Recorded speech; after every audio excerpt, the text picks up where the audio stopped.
বুকুত কম আছে কাৰণে মই আজি বিলাসী পৰা ধৌপুৰীত কৰি গৈছো।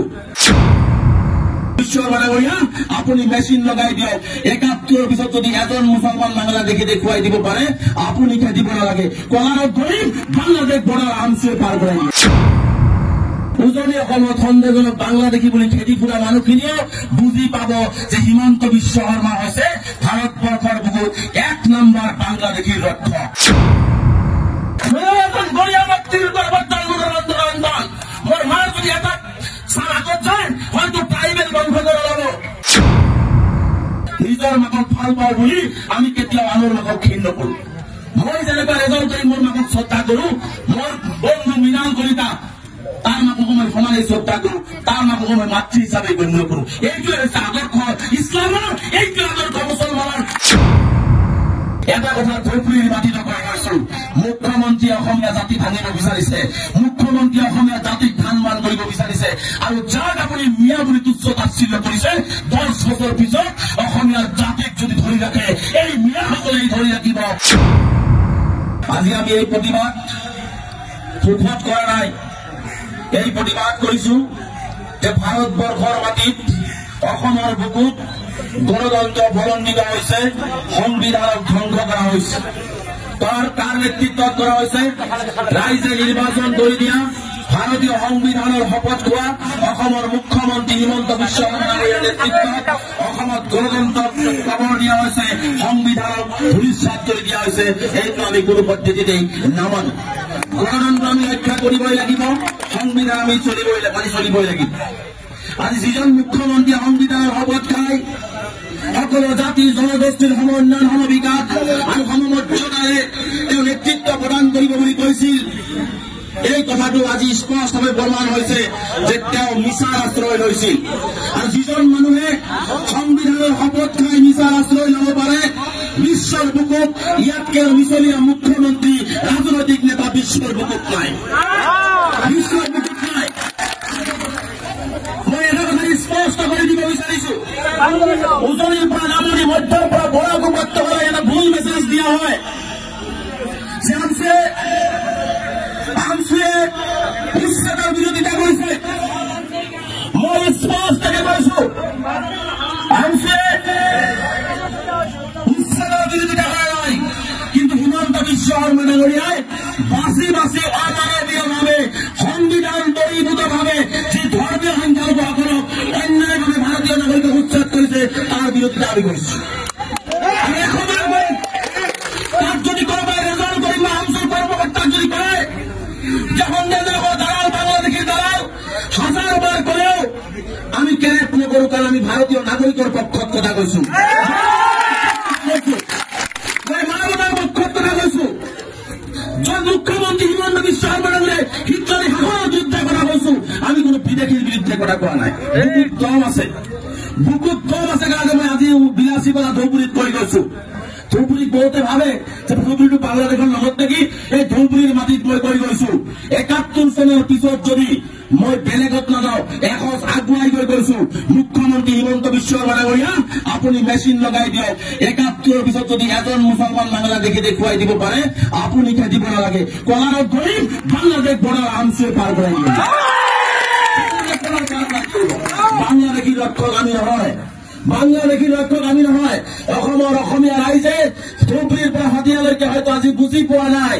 মই এই ধৌপুৰীৰ মাটিত কৈ গৈছো, ২০ বছৰ পিছত ধৌপুৰী জিলা আয়ুক্তগৰাকীও বুজি পাব, আৰক্ষী অধীক্ষকগৰাকীও বুজি পাব, উজনি অসমত সন্দেহজনক বাংলা দেখি বুলি খেদি ফুৰা মানুহখিনিয়ে বুজি পাব যে হিমন্ত বিশ্ব শৰ্মা হৈছে ভাৰতবৰ্ষৰ বুকুত ১ নম্বৰ বাংলাদেশীৰ ৰক্ষক। মইতো বুকুত ডাকছে কৈছো, ৭১ৰ পিছত এজন মুছলমান অসমত থাকিবলৈ নিদিওঁ।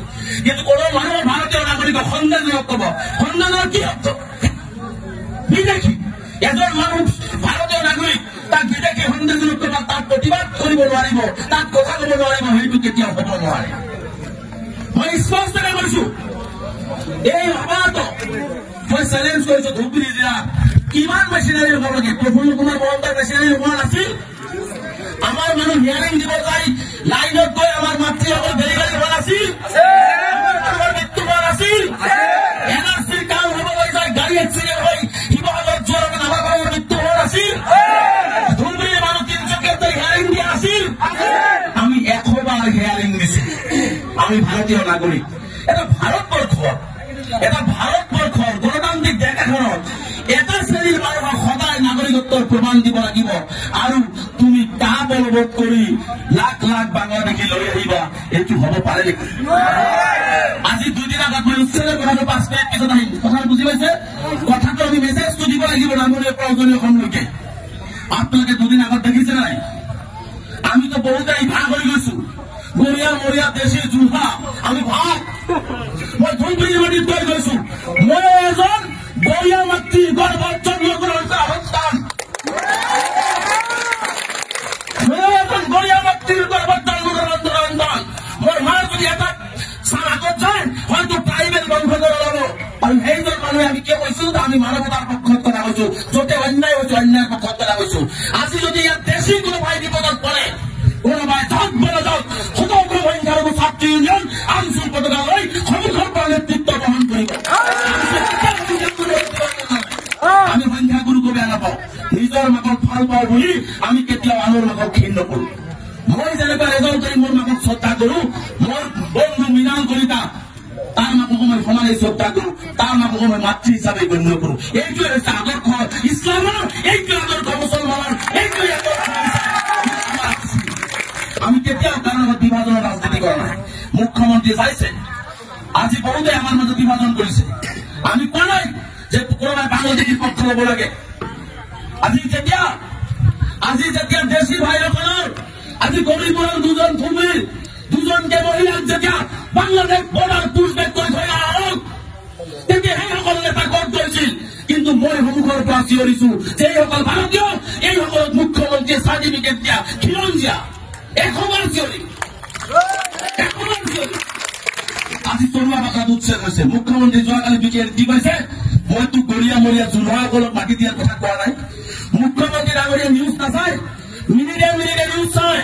যেতিয়া লখিমপুৰৰ সেই ভণ্টিগৰাকীয়ে কৈছিল যে মই বাঘ হাজৰিকাৰ বংশধৰ, মই বাঘ হাজৰিকাৰ পৰিণতি, মুখ্যমন্ত্ৰী দেখা নাই? মাত্ৰ 16 ঘৰত মুখ্যমন্ত্ৰীয়ে সংস্থাপন দিলে, বাঘ হাজৰিকাৰ পৰিণতিকৰ তেওঁলোকে সংস্থাপন নিদিলে। তাৰ মানে বুজা যায় শদিয়াৰ পৰা ধুবুৰীলৈকে মুখ্যমন্ত্ৰীৰ এটাই টাৰ্গেট হৈছে ধৰ্মীয় সংখ্যালঘু মুছলমানসকল। আজি নুবুজিলেও কাইলৈ আমি বুজি পাম।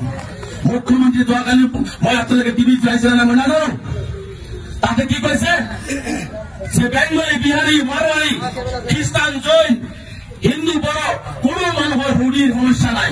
কিয় মুখ্যমন্ত্ৰী তাতে নকয় যে দেশী ভাইসকলৰ ভূমিৰ সমস্যা নাই? কিয় নকয়? তাৰমানে আমাৰো শক্তিটো ডিভাইড কৰিব বিচাৰিছে। আমি কোৱা নাই যে কোনো দেশী ভাই বাংলাদেশীৰ পক্ষ লওক, কোনো বংগীয় মূলৰ মুছলমানে বাংলাদেশীৰ পক্ষ লওক। বাংলাদেশীৰ পক্ষ ল'ব? বাংলাদেশীৰ পক্ষ ল'ব? নিজে থাকিবলৈ ঠাই নাই, নিজে থাকিবলৈ ঠাই নাই আমাৰ। আমি আৰু বিদেশৰ পৰা মানুহ আনিব আমি ঠাই দিম। মই সেইকাৰণে স্পষ্ট কৰিছো, অসমত যদি এখন বাংলাদেশী মুক্ত অসম বিচাৰে, বাংলাদেশীক যদি বাংলাদেশ পঠিয়াটো বিচাৰে, একমাত্ৰ অসমৰ মুছলমানসকলে অন্তৰেৰে বিচাৰে, অন্তৰেৰে বিচাৰে। আৰু যিসকলে আমাক সন্দেহ কৰি আমাক সন্দেহ কৰি বাংলাদেশী কয়, তেওঁলোকে বাংলাদেশীক বৰ বিয়া পাৰি দি আছে।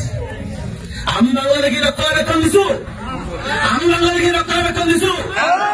শেখ হাসিনা ক'ত? प्रधानमंत्री मोदी डांगरिया, मोदी जी यार जवाब दीजिए, शेख हसीना को क्यों अपने दिल्ली में बैठा के रखा है? बांग्लादेशी पीढ़ी किसका पास है? कोई मुसलमान ने नहीं रखा है।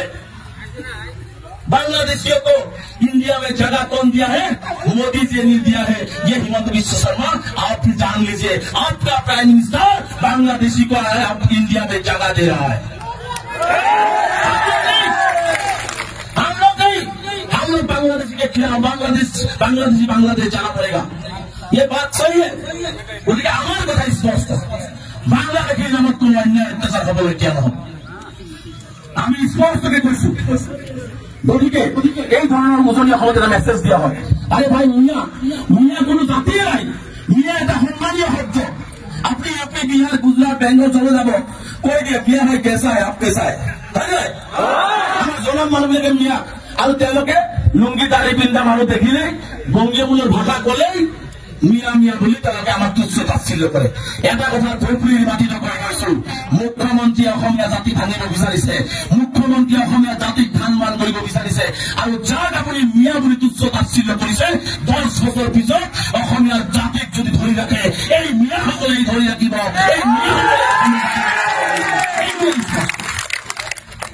গতিকে আজি আমি কিহৰ কাৰণে ধৰ্ণা দিছো? আজি চলোৱা বক্কাৰ চিৰাংপুৰা উচ্ছেদ হৈছে। মই মুখ্যমন্ত্ৰীক বাৰে বাৰে আহ্বান জনাই আহিছো যে আমি শান্তিপূৰ্ণ আলোচনা বিচাৰো, আমি আলোচনা বিচাৰো। মুখ্যমন্ত্ৰীৰ আগত আপুনি উচ্ছেদ কৰাৰ আগত বাওখিনি সংস্থাপনৰ ব্যৱস্থা কৰক। আপোনালোকৰ আপত্তি থাকিব তেতিয়া বসুন্ধৰা 1, 2, 3 আপোনালোকে মাটি দি দিয়ক।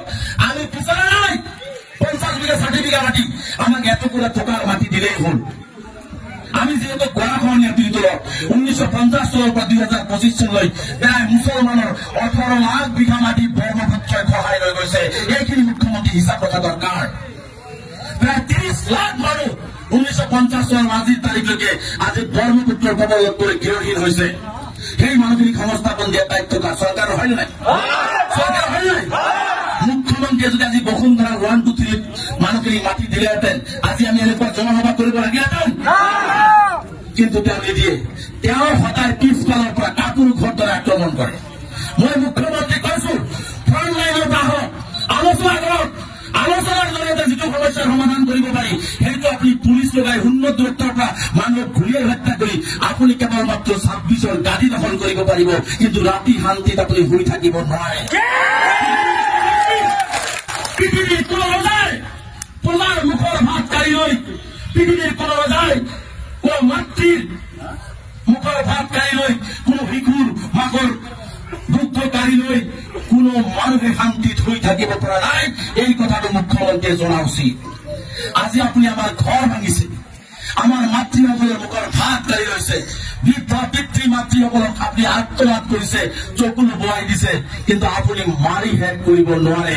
হিটলাৰ আৰু ইহুদীসকলক মাৰি শেষ কৰিব পৰা নাই, আৰু ইহুদীসকল আজি বিশ্বৰ উন্নতমানৰ দেশবিলাকৰ টপ মোষ্ট ব্ৰেইন হৈ আছে।